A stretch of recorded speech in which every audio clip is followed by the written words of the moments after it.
Hello, welcome to Sumo Biology online classes. So in the last lecture we have talked about glycolysis. Last lecture में हम लोगों ने glycolysis की बात करी। देखो बच्चे, जो रिपीटर हैं इस समय इस चैनल पे, उनके लिए भी ये एक टिप है और जो फ्रेशर है उनके लिए भी एक ये टिप है। आप कभी भी कोई भी चैप्टर या टॉपिक को आप स्टडी करें तो उस चैप्टर या टॉपिक से रिलेटेड एमसीक्यू हाथ के हाथ तुरंत उसी समय प्रैक्टिस करें। बाद में तो करना ही है, लेकिन मानिए आपने कोई चैप्टर डील किया, जैसे मानिए principles of inheritance and variation, काफ़ी लेंथी चैप्टर है, आपको पता ही है। मानिए आपने उसमें कोई टॉपिक डिस्कस किया है, कहीं समझा है, कहीं वीडियो देखी या पढ़ा है, रेप्लिकेशन कह लीजिए, ट्रांसक्रिप्शन कह लीजिए, लैक ऑपेरॉन, कुछ भी, डीएनए फिंगरप्रिंटिंग, कुछ भी। तो जो टॉपिक आपने स्टडी करी है और आपको लग रहा ठीक है जी अब मेरे को नीट के लेवल की प्रिपरेशन हो गई है, आप तुरंत उस टॉपिक से रिलेटेड एमसीक्यू ज़रूर लगाएं, पीवाईक्यू ज़रूर लगाएं। और पीवाईक्यू जब भी आप लगाएं तो लास्ट 5 ईयर के लगाएं। लास्ट 5 ईयर के लगाने ही सफिशिएंट होंगे। उसके लिए भी जब मैं पीवाईक्यू डिस्कस करूंगा तो आपको बताऊंगा कि उसको आपने कैसे अप्रोच करनी है। ठीक है जी।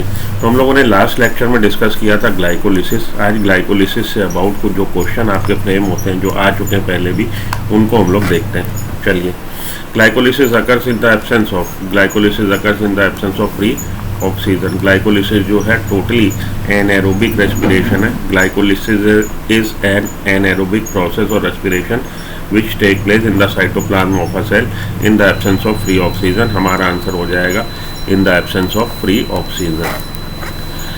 What is the net gain of ATP when each molecule of glucose is converted to 2 molecule of pyruvic acid? Most controversial question रहा ये, नीट 2022 का। नीट 2022 में क्वेश्चन आया था और एनटीए की आंसर शीट आने तक इस पे कंट्रोवर्सी होती रही और इस पे डिस्कशन होता रहा कि इसका क्या आंसर होगा। आंसर इसका होगा 2। इसमें इवन देन मैंने भी जो रिकॉर्डेड लेक्चर अपना डाला था, सोल्यूशन डाला इसका नीट 2022 क्वेश्चन पेपर का, सेम डे सोल्यूशन में पोस्ट करता हूँ, तो मैंने भी पहले इसको 80 बोला था, लेकिन नेक्स्ट डे मैंने इसको 2 रिवाइज़ किया और आज भी वो वीडियो पड़ी हुई है, आप मेरे चैनल पे देख सकते हैं। तो उस पर आज तक मेरे कमेंट्स हैं कि भाई कुछ बच्चों ने ये उसमें क्लेम किया कि सर आपने जब दूसरे इंस्टीट्यूट ने आंसर शीट अपनी दी है तो आपने अपना स्टैंड बदला। ऐसा नहीं है, दूसरे आंसर शीट से मैंने स्टैंड बदला। बेसिकली हुआ क्या कि बाद में जब मैंने उसको ठंडे दिमाग से सोचा, उसको रिकन्सिडर किया, तो समझ में आ गया कि ये 2 होता है। और इस पे बहुत दिनों तक डिस्कशन होती रही और एनटीए की फाइनल आंसर शीट आने तक इस पे कंट्रोवर्सी रही। क्यों 2 है, अब आप इसको समझिए 8 क्यों नहीं है। आइए हम लोग चलें अपनी एनसीईआरटी पे। एनसीईआरटी क्या कह रही है? एनसीईआरटी ने देखिए यहाँ पे आपको ग्लाइकोलिसिस पाथवे दिखा रखा। इस ग्लाइकोलिसिस पाथवे में 2 जगह पे एटीपी यूज़ हो रहा है। यहाँ पे एक मॉलिक्यूल कंज्यूम हुआ, यहाँ पे एक मॉलिक्यूल कंज्यूम हुआ, 2 मॉलिक्यूल आप खर्च कर चुके हैं। ठीक है जी। प्रोडक्शन कितने की हुई? डायरेक्ट एटीपी देखिएगा, एक आपको रिड्यूसिंग पावर यहाँ मिली वो बात मानता हूँ मैं, लेकिन यहाँ पे आपके 2 एटीपी बने, 2 मॉलिक्यूल हैं, 2 एटीपी यहाँ प्रोड्यूस हुए सबस्ट्रेट लेवल फास्फोरिलेशन से, 2 एटीपी यहाँ प्रोड्यूस हुए सबस्ट्रेट लेवल फास्फोरिलेशन से। लास्ट लेक्चर में हम लोगों ने इसको डिस्कस किया। ये 7th स्टेप है, ये 10th स्टेप है। Total in all 4 ATP direct कह सकते हैं हम प्रोड्यूस हुए, 2 एटीपी कंज्यूम हुए। तो आपका नेट गेन कितना है? 2 एटीपी का। अब आप इसको कहें कि इसका फ्यूचर क्या होने वाला, वो भी उसकी तो बात ही नहीं ना कर रहे हैं। आप ध्यान से क्वेश्चन की फ्रेमिंग देखो। क्वेश्चन उसने पूछा है जब ग्लूकोज का कन्वर्जन हो जाता है टू द पायरुविक लेवल, उसके आगे क्या हुआ? कटप्पा ने बाहुबली को क्यों मारा? वो पिक्चर ही नहीं अभी आई, तो क्यों मारा हमें क्या पता क्यों मारा। मीन्स कहने का ये है कि भाई ये पायरुविक एसिड बन गया। पायरुविक एसिड का फ्यूचर क्या होने वाला है? ये एनारोबिक रेस्पिरेशन में एंटर हो रहा है कि एरोबिक रेस्पिरेशन में? देखिए साफ साफ आपका लिखा है, pyruvic acid is the key product of glycolysis. What is the metabolic fate of pyruvate? Question mark. This depends on cellular need. तो आप इसको ये एज्यूम नहीं कर सकते, एज्यूम साइंस में नहीं होता कि मान लें ये ऐसा हो गया वैसा हो गया। भाई ये इस पाथवे पे भी जा सकता है एनारोबिक रेस्पिरेशन में, ये इधर भी जा सकता है एरोबिक रेस्पिरेशन में भी। वो आप थोड़ी ना उसको कंसीडर कर लोगे कि ये एरोबिक रेस्पिरेशन में जा रहा है कि एनारोबिक रेस्पिरेशन में। पायरुविक एसिड का फेट अभी अननोन है। तो हमारे आपके पास 2 रुपये तो नगद है, कैश है, और 6 रुपये का आपके पास चेक है। अब वो चेक कैश हुआ कि नहीं हुआ? बैंक डिफ़ॉल्ट हो गया, बैंक करप्ट हो गया। 6 रुपये का चेक है जो आपको ये मिला है यहाँ पे NADH, उसका क्या फ्यूचर होने वाला नहीं पता। आपसे तो यही पूछना ना, कैश आपके पास कितना, एटीपी कितने मॉलिक्यूल है। ठीक है जी, आगे देखिए, pyruvic acid is the key product. What is the metabolic rate of pyruvate? This depends on cellular need. There are 3 major ways. कह रहा 3 रास्ते हैं, आप यहाँ पे खड़े तिराहे पे, in which different cells handle pyruvic acid produced by glycolysis. These are lactic acid fermentation हो सकता है, alcoholic fermentation हो सकता है, alcoholic respiration हो सकता है। जब आपको यही नहीं पता, वहाँ ये थोड़ी ना दे रखा है कि कौन सी सेल है और किस कंडीशन में है, तो आप एज्यूम नहीं कर सकते। Fermentation take place under anaerobic condition, many prokaryotes, unicellular eukaryotes और कंप्लीट ऑक्सीडेशन। कंप्लीट ऑक्सीडेशन के लिए ग्लूकोज को किसमें, ग्लूकोज का कंप्लीट ऑक्सीडेशन CO2H2O में होने के लिए पायरुविक एसिड को किसमें एंटर होना पड़ेगा, क्रेब्स साइकिल, मतलब वो एरोबिक रेस्पिरेशन पार्ट पे चला जाएगा। वापस आइए, देखिए, what is the net gain of ATP when each molecule of glucose is converted to 2 molecule of pyruvic acid। वो केवल और केवल बात कर रहा है किसकी, केवल और केवल ग्लाइकोलिसिस की बात कर रहा है। आंसर क्या हो जाएगा, ऑप्शन नंबर 1, 2। ठीक, नीट 2022 का क्वेश्चन है। आगे चलता हूँ, what is the correct sequence in glycolysis, question इस तरह से भी बन सकता है। तो आपको पता ही है, सबसे पहले शुरुआत कहाँ हो रही है, ग्लूकोज से। ग्लूकोज का कन्वर्जन किस में हो रहा है, ग्लूकोज 6-फॉस्फेट में। तो पहले ग्लूकोज 6-फॉस्फेट फास्फोरिलेशन हुआ, एटीपी यहाँ खर्च हुआ, एक्सोकाइनेज एंजाइम है। अगले में आइसोमराइजेशन हो गया, फ्रुक्टोज 6-फॉस्फेट। अगले में फिर से इसका फास्फोरिलेशन हुआ, फ्रुक्टोज 1,6-बाईफॉस्फेट, डाईफॉस्फेट या बाईफॉस्फेट जो भी कह लीजिए। फिर स्प्लिटिंग हो गई, dihydroxy acetone phosphate, dihydroxy acetone phosphate और ग्लिसरल्डिहाइड। ये आपस में क्या है जी, फास्फोग्लिसरल्डिहाइड या ग्लिसरल्डिहाइड, ये आपस में कन्वर्ट हो सकते हैं। तो ढाप का इधर कन्वर्जन हो गया फास्फोग्लिसरल्डिहाइड में। अगले स्टेप पे क्या होगा, फास्फोग्लिसरल्डिहाइड का ऑक्सीडेशन हुआ, साथ में फास्फोरिलेशन हुआ। ये क्या बन गया जी, 1,3-बाईफॉस्फोग्लिसरिक एसिड। 1,3-बाईफॉस्फोग्लिसरिक एसिड से 3-फास्फोग्लिसरिक एसिड। तो ग्लिसरल्डिहाइड से बन रहा है क्या, 1,3-बाईफॉस्फोग्लिसरिक एसिड, और 1,3-बाईफॉस्फोग्लिसरिक एसिड से 3-फास्फोग्लिसरिक एसिड। तो यही आपका स्टेप ठीक है। ग्लूकोज 6-फॉस्फेट, बीच में 1-2 स्टेप छोड़े, ग्लिसरल्डिहाइड 3-फॉस्फेट, 3-फास्फोग्लिसरिक एसिड, बीच में एक स्टेप छोड़ा, 1,3-बाईफॉस्फोग्लिसरिक एसिड, और आखिरी में फास्फोइनोल पायरुवेट और इसका पायरुविक एसिड में कन्वर्जन हो जाएगा। तो सही स्टेप क्या है, सही सीक्वेंस ये है, बी। ठीक है जी, अच्छे से याद रख लीजिए इसको, कुछ स्टेप याद रख लीजिए। तो ये हो गया आपका correct sequence. The enzyme transfers a phosphate group from ATP of the to the glucose to form. Phosphate group ATP से ट्रांसफर कर दिया जाता है ग्लूकोज पे। ग्लूकोज 6-फॉस्फेट बनने में कौन सा एंजाइम है, हेक्सोकाइनेस। आपको गा के रट के बताया है, बिल्कुल पूछ लिया जाता है। आइए, फर्स्ट स्टेप रेस्पिरेशन में क्या है, फर्स्ट स्टेप रेस्पिरेशन में ग्लाइकोलिसिस है। ये पहला स्टेप है और हर ऑर्गेनिज्म ये स्टेप करता है, भले वो एरोबिक हो भले वो एनएरोबिक हो। पहला स्टेप यही होगा, हर कोई ग्लाइकोलिसिस परफॉर्म करेगा ही करेगा।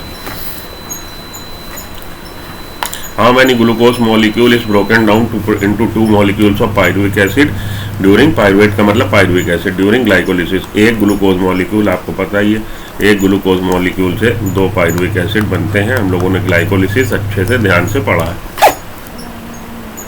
The product form in the first substrate level phosphorylation. तो 2 जगह पे सबस्ट्रेट लेवल फास्फोरिलेशन हो रहा है ग्लाइकोलिसिस में। 7th स्टेप पे जब 1,3-बाईफॉस्फोग्लिसरिक एसिड का कन्वर्जन हो रहा 3-फास्फोग्लिसरिक एसिड में, ये 7th स्टेप है। 8th स्टेप पे 2-फास्फोग्लिसरिक एसिड में आइसोमराइजेशन हो जाएगा। 9th स्टेप पे इससे क्या बन जाएगा, फास्फोइनोल पायरुवेट बन जाएगा। इसने क्या किया, एनर्जी उठा ली है इस समय फास्फोइनोल पायरुवेट में। अब इस पे कनेक्ट करेगा पायरुवेट काइनेज और इसको बदल देगा पायरुविक एसिड में, और यहाँ पे 10th स्टेप पे भी एक एटीपी बनेगी। तो 7th स्टेप पे भी एटीपी बन रही है और 10th स्टेप पे भी एटीपी बन रही है। दोनों एग्जांपल किसके, सबस्ट्रेट लेवल फास्फोरिलेशन के। 7th स्टेप पे प्रोडक्ट क्या बन रहा है, 3-फास्फोग्लिसरिक एसिड। तो याद रखिएगा आपका आंसर क्या हो जाएगा, 3-फास्फोग्लिसरेट, ऑप्शन बी 3-फास्फोग्लिसरेट। तो थोड़ा सा अगर ट्रिकी आएगा आपको, पहले तो ये पूछा जा सकता है कि ये जो 2 सबस्ट्रेट लेवल फास्फोरिलेशन हुए कहाँ हुए, तो आपको स्टेप याद होने चाहिए। पूछा जाएगा जो रिड्यूसिंग पावर जनरेट हुई NADH2 किस स्टेप पे जनरेट हुई, जब फास्फोग्लिसरल्डिहाइड का ऑक्सीडेशन साथ के साथ फास्फोरिलेशन हुआ और 1,3-बाईफॉस्फोग्लिसरिक एसिड बना। छठे स्टेप पे। 6th स्टेप जो है उस पे बनती है आपकी रिड्यूसिंग पावर, ठीक है। 7th और 10th स्टेप पे आपके बनते हैं ATP। 9th स्टेप पे H2O का यूज़ होता है। तो ये सारी बातें आप याद रखिएगा। एलिमिनेशन होता है। The product formed in the first substrate level phosphorylation in glycolysis is, कौन सा प्रोडक्ट बना है? 3-फॉस्फोग्लिसरिक एसिड बना है। देखिए आ गया answer. 7th and 10th step example है सबस्ट्रेट लेवल फास्फोरिलेशन के। 7th स्टेप पे conversion of diphosphoglyceric acid to three phosphoglyceric acid, also energy yielding process है। The energy is trapped by the formation of ATP। Another ATP is synthesized during the conversion of phosphoenol pyruvate to pyruvic acid. From 2-phosphoglyceric acid, an enzyme enolase removes a molecule of water, जो भी मेरे मुंह से निकला था कि add नहीं, remove a molecule of water to form double bond in the substrate। तो enolase एंजाइम है और enolase एंजाइम यहाँ पे 2-phosphoglyceric एसिड को कन्वर्ट किस में करवा रहा? 2-phosphoglyceric एसिड को कन्वर्ट करवा रहा फास्फोइनोल पाइरुवेट में। और यहाँ पे देखिए H2O निकल रहा। तो ये वाला ध्यान में रखिएगा, ये रिएक्शन भी इम्पॉर्टेंट रिएक्शन है, ये स्टेप भी इम्पॉर्टेंट है, ठीक है जी। फिर से इसको थोड़ा सा मैं, ये देखिए H2O का मॉलिक्यूल साफ साफ निकलते दिखाया। एंजाइम है यहाँ पे इनोलेज, ठीक। ये याद रख लीजिएगा। क्वेश्चन यहीं से इसी तरह से फ्रेम होते हैं आपके क्वेश्चन नीट के लेवल पे। और जो थोड़े से वो टफ क्वेश्चन या ट्रिकी बना देगा तो इसी तरह से ट्रिकी, देखिए H2O निकल रहा दिखा रहा है लेकिन लैंग्वेज में नहीं बताया। तो अगर आप ध्यान से उसको डायग्राम को एनालिसिस करके जाएंगे तो आप ये क्वेश्चन कर आएंगे। चलिए आगे चलिए। Where glycolysis take place in a cell, cytoplasm, enzyme hexokinase is inhibited. अब देखिए थोड़ा सा हाई फाई लेवल का क्वेश्चन आ गया, रीजनिंग का क्वेश्चन आ गया। ये अगर क्वेश्चन आप पढ़ के नहीं गए हो लेकिन रीजनिंग लगा लोगे तो समझ जाओगे। एंजाइम एक्सोकाइनेज को इनिबिट कौन कर रहा है? Excess glucose six phosphate. तो किस तरह का आपका मैकेनिज्म हो गया? फीडबैक मैकेनिज्म हो गया, फीडबैक इनिबिशन। इसमें क्या होता है? देखिए किसी भी केमिकल रिएक्शन का जो प्रोडक्ट है, substrate in the presence of enzyme, substrate enzyme क्या बना लेंगे? Substrate enzyme complex. आखिरी में सबस्ट्रेट का कन्वर्जन किस में? प्रोडक्ट में, और एंजाइम एज इट इज वापस। तो ग्लूकोज को ग्लूकोज 6-फॉस्फेट में बदल दिया एक्सोकाइनेज एंजाइम ने। अब ग्लूकोज 6-फॉस्फेट ज़्यादा हो रहा है। तो जब भी किसी केमिकल रिएक्शन का प्रोडक्ट अपने थ्रेशोल्ड से ज़्यादा हो जाए, वो निगेटिव फीडबैक देता है कि भैया बंद करो, अब रोटियाँ बहुत बना के रखनी, अब और रोटियाँ ना बनाओ, मतलब और प्रोडक्ट ना बनाओ। तो यहाँ पे यही पूछा गया कि अगर प्रोडक्ट ग्लूकोज 6-फॉस्फेट एक्सेसिव अमाउंट में है तो एक्सोकाइनेज को इनिबिट कर रहा है। किस तरह का इनिबिशन है, किस तरह का ये है आपका? वो तो फीडबैक एलोस्टेरिक इनिबिशन। कहीं नहीं पढ़ा होगा, थोड़ा सा 1-2 बातें डेप्थ में पढ़ने में कुछ नहीं जाता। तैयारी आपकी हाई लेवल की होनी चाहिए। And product of glycolytic pathway, and product क्या है? 2 molecule of pyruvic acid. Which substrate is use in the last step of glycolysis? Last step क्या था? जब फास्फोइनोल पाइरुवेट का कन्वर्जन हुआ था पाइरुविक एसिड में in the presence of enzyme pyruvate kinase, ठीक है जी। ये लास्ट स्टेप पे भी आपकी ATP जनरेट हुई थी, हमारा फास्फोरिलेशन, सबस्ट्रेट लेवल फास्फोरिलेशन हुआ था। सबस्ट्रेट पूछ रहा, सबस्ट्रेट क्या? Phosphoenol pyruvate. अगर पूछता product, what is the product of last step, तब आपका आंसर होता पाइरुविक एसिड। तो क्वेश्चन की फ्रेमिंग जो होती है उसकी लाइनें बहुत ध्यान से पढ़ लिया करिए कि बेसिकली क्या क्वेश्चन क्या है। कई बार हड़बड़ी में हम लोग क्वेश्चन ही गलत रीड कर लेते हैं। Which substrate is use in the last step? तो सबस्ट्रेट क्या यूज हुआ है in the last step of glycolysis? Transfer of phosphoryl group take place from phosphoenol pyruvate to ADP catalyse by pyruvate kinase. तो substrate आपका phosphoenol pyruvate और इससे फास्फोरिल group remove हो गया और ये बदल गया पाइरुविक एसिड में। पाइरुवेट काइनेज यहाँ पे एंजाइम है, एक ATP बन गया, ठीक है जी। तो ये ग्लाइकोलिसिस से रिलेटेड कुछ क्वेश्चन आज के लिए इतना। अब नेक्स्ट लेक्चर में हम लोग डिस्कस करते हैं TCA साइकिल। ओके, तो बने रहिए सुमो बायोलॉजी के साथ अपनी नीट की प्रिपरेशन के लिए। और अगर चैनल आखिरी तक आप आ गए वीडियो को लाइक कर दीजिए, चैनल को सब्सक्राइब कर लीजिए ताकि आपको इसी तरह की और वीडियोस मिलती रहें और हम लोग नीट 2024 की तैयारी करते रहें। मिलता हूँ ब्रेक के बाद। Good luck, goodbye, have a nice day, thank you.